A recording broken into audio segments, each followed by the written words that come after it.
group of American heroes are finally receiving the recognition that they deserve. And one local expert expresses his opinion on the missing Malaysian plane, Flight 370.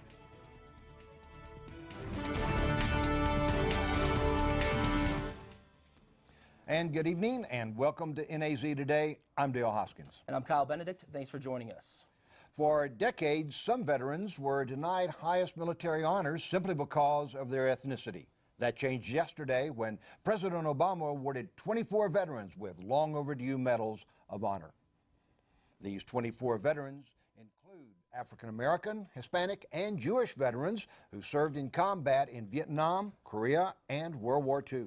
Now, all but 3 of the soldiers received their medals posthumously, which one deceased veteran was Staff Sergeant Manuel Mendoza from Mesa, Arizona. 10 of those awarded medals never returned home from combat. President Obama observed the occasion this way. But ultimately, after years of review, these 24 soldiers, among them Hispanic, African American, and Jewish veterans, were identified as having earned the Medal of Honor. This is the length to which America will go to make sure everyone who serves under our proud flag receives the thanks that they deserve. Congress reviewed war records to identify these veterans and to find out if any of these men had been denied the Medal of Honor because of prejudice. Arizona is no longer a red state. Voters registered as independents now are the majority of registered voters, narrowly passing Republicans as the largest party in the state for the first time in history. Though the shift has been occurring slowly over the past 20 years, 35% of registered voters are independents, with Republicans just behind and Democrats at 29%. This comes after years of growth and confirms what many have believed for years, an increasing number of voters who don't want to be associated with either major political party. The Malaysian government has asked the FBI for help in investigating the disappearance of Malaysian Airlines Flight 370. For all its mystery, the fact is that thousands of planes have gone missing. Think of Amelia Earhart or, in this region, Dick Rutan. It took more than a year to discover that crash site. NAZ Today's reporter Xavier Rangel talked to Embry-Riddle professor Jack Panosian to get the local angle. Well, you probably heard about the missing Malaysian Airlines Flight 370. Well, I'm joined now by Jack Panosian, assistant professor at Embry-Riddle Aeronautical University and a former airline pilot who joins me now via Skype. So, Jack, what can you tell us about this mysterious appearance and what makes it so unusual? Well, what makes it so unusual is that aircraft of this size don't just disappear.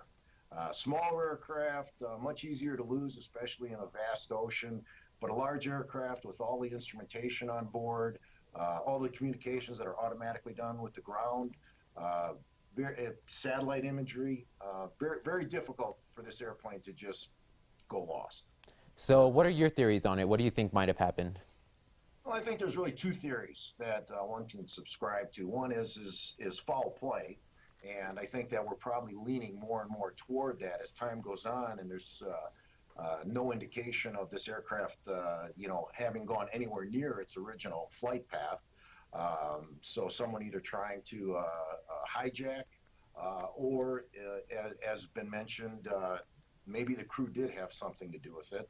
And then the other theory would be possibly that some sort of mechanical, which I think is less likely, but accidents have occurred where there's been pressurization issues, slow depressurization, crews, passengers fall asleep due to the lack of oxygen at the higher altitudes, and the aircraft just continues to run, especially if it's on autopilot, which in this case the aircraft would have been. Right, and there's just so many different unknowns at this point, right?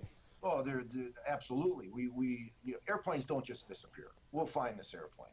But as of right now, it's very difficult. We're getting very little and very poor information from the Malaysian government on this accident.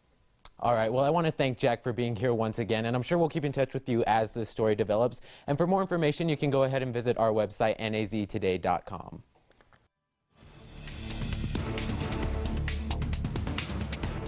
With today being the last day of winter, we found out how the dry winter season went for Arizona Snowball. Plus, the NAU forensics team made some noise at yesterday's national debate tournament. Find out how they did after this. Flagstaff's 21st Annual Home and Garden Show is happening March 28th through March 30th at the NAU Sky Dome. There will be everything from design, home improvement, green living solutions, decor, gardening, and much, much more. 2 week-long getaways will be given away at the show, each worth $2,500. Adults are $5, and there will be free parking and shuttle services to the event. Come check out the biggest home and garden events in northern Arizona, March 28th through the 30th at Well, as the ski and snowboard season comes to a close, so does the Arizona Snow Bowl. And with this winter being one of the driest winters on record, NAZ Today reporter Kaylee Emery went up to Snow Bowl to find out how they managed to stay open this season. Here at the Arizona Snow Bowl, winter might be coming to a close, but they're staying open despite what Mother Nature has in store for us. Arizona Snow Bowl will have 100% operations through the end of March. Most likely Sunday, March 30th would be our last day of 100% operations. And then depending on Mother Nature, we may have a bonus weekend in April, which we'll be geared up and ready to go for. Despite the little snowfall, Snow Bowl is staying open this long with the help of some man-made snow. It's been a great year for us. We started, I guess this was our first season with man-made snow, first full season, and it's been awesome. The conditions have been great. Mother Nature hasn't helped us out too much, but when she has, it's really been great. And even with low snowfall, skiers and snowboarders still come up to shred the mountain.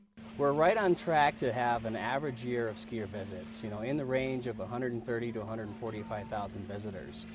Still yet to see how our spring breaks end up here in March, but again, it's still on average to have an average skier count with very, very below average natural snowfall. And getting people on the slopes has been one of the easier things to do. If it wasn't for the hard work of our snowmaking crew and our mountain staff, it'd be very difficult. But this year, we've seen a lot of visitors come up from the Phoenix area and Flagstaff because of the snowmaking. Skiers and riders are very passionate about being on the snow, and regardless if it's 6 inches or 6 feet, they'll come up. With this winter season coming to a close, there's still some time to grab your gear and head to Snow Bowl. For NAZ Today, I'm Kaylee Emery. They're not talking crime scene investigation, but they are making waves. The NAU forensics team celebrates the biggest victory in 12 years at a national competition. NAZ Today's Dave Pearson has more on this fast-talking competition. While it may sound like gibberish, To the NAU speech and debate team, this is high-quality competition. Schools from Florida to Washington and all states in between came to compete in this elite competition. For the first time in nearly 30 years, the National Speech and Debate Tournament took place at NAU. Team Director Dale Hardy-Short says this exercise means more than talking fast and arguing. Students learn valuable skills in the process that prepare them to become lawyers, business people, and ready to succeed in the pursuit of their own choice.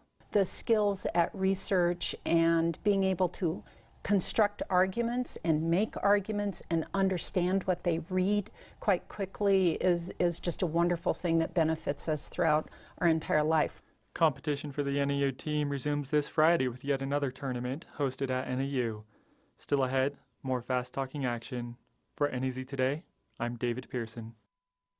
Well, with this beautiful weather, spring right around the corner, perfect time for sports outdoors. Particularly baseball. We're still playing baseball, Brooke? Yeah, definitely. We have some baseball stuff for you coming up right now on our Sports Minute.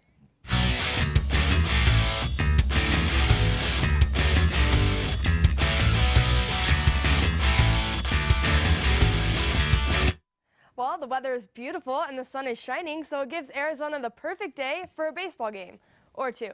The Flagstaff Eagles continue their win streak as they compete in the Lancer Baseball Classic. They beat Betty H. Fairfax 6-1 and also beat Franklin 12-2 yesterday. The Eagles finished the tournament when they took on Cesar Chavez at 1 today. The Coconino Panthers baseball team played Casa Grande yesterday and took their first loss of the season, losing 3-6. The Panthers hope to get back on their feet before facing Sholo on Thursday. Your Phoenix Suns hit the court tonight after their loss to the Brooklyn Nets on Monday. The Suns are only a game and a half behind for the 8th place slot. Phoenix tips off against the Orlando Magic tonight at 7. And the madness has begun, and the final 64 teams will be set by the end of the night. Albany beat Mount St. Mary 71-64 yesterday for that 16th seed to play Florida on Thursday. And North Carolina State defeated Xavier 74-59, letting them advance to the 12th seed to play St. Louis. That game is also on Thursday. And that will do it for your Sports Minute.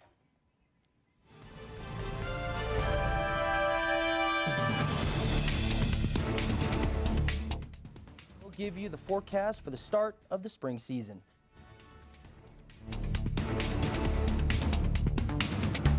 I just got a house full of Suddenlink with an all-new home phone service that can actually do tricks, like send voicemail to email. It's your mother. Call me. Automatically, and pop caller ID onto my TV, giving new meaning to call screening. Right. Plus, I got E911 to pinpoint our house and unlimited long distance to flatten our bill. Suddenly, the phone company seems cheesy because Suddenlink just reinvented home phone and made it look easy.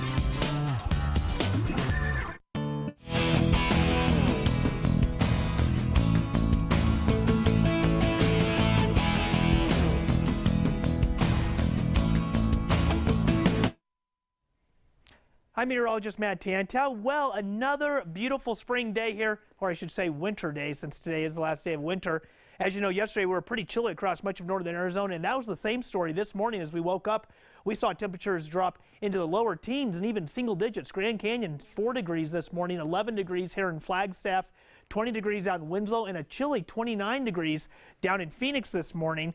The good news is we're going to warm up a bit, but I think we are in store for another cool morning tomorrow morning, as well as temperatures will drop once again tonight. Now, as you can see, our normal is 23, so we're about 12 degrees off our normal low, and our normal high for this time of year, 51, which we're sitting above at right now. Pretty nice out there, nowhere near our records, and of course no precipitation since a few weeks ago when we just got a little bit of a flurry or two of snow.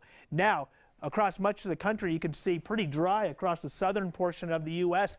Little light showers up through the Dakotas, as well as a fairly decent low pressure system right now spinning right over the Great Lakes. As you can see, pulling in some moisture, rain moving up the eastern seaboard, as well as through the Ohio Valley in Pennsylvania, eastern Pennsylvania. But as it wraps around that low pressure system into some colder air up into Canada, it's switching over to snow right now. So that will continue to affect much of the Northeast over the next few days. And again, out west, pretty nice, except for a few light showers up in the state of Washington. And for the first day of spring, which kicks off at tomorrow at 12:57 in the afternoon, warm temperatures continue to be present across much of the country, and then fairly cool and snowy wet weather for the northern portions of the country right along the Canadian border. So looking pretty good for us. Like I said, one more cool night tonight. We'll drop it down to 20 degrees under clear skies, and our sunrise or sunset is at 6:38.